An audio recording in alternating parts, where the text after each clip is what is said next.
Yan ang mga masonre, oh. Yan ang gawa sa kontraktor ng engineer ay foreman sa kontraktor ng building unit in Mansasa, Barangay Mansasa, Tagbilaran City. Yan, oh. Ang pang plano na diri ang tubo 45 dire, tapos mutong-tong ang tubo dire dito.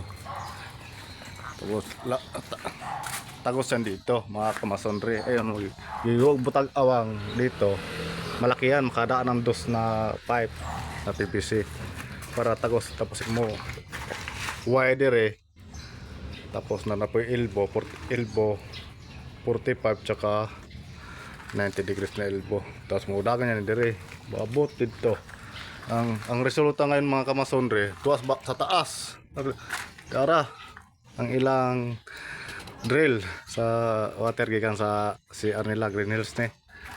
Tapos ato okay yung tawag niyan, oh, tinuruan ko sila, mga kamasonre, na i-obay dire sa dito pa doon dire, papunta doon sa kabilang sa clean up na api ka sa open.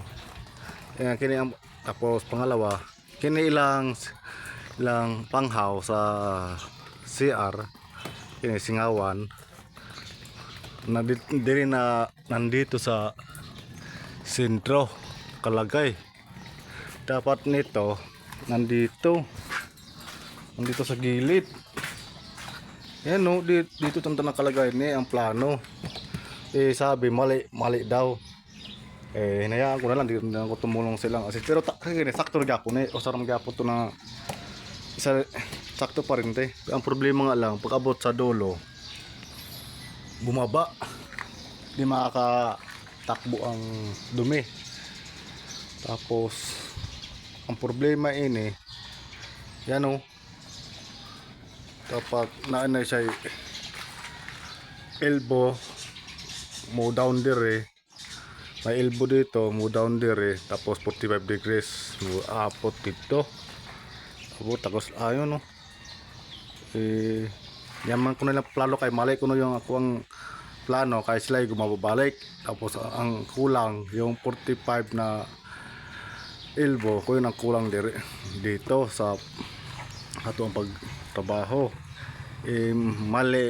Mali daw. Ayan, sila gumabay, nayaan ko na lang kasi sila ako para matapos lang. Yung problema yung tubig asa papundo yan.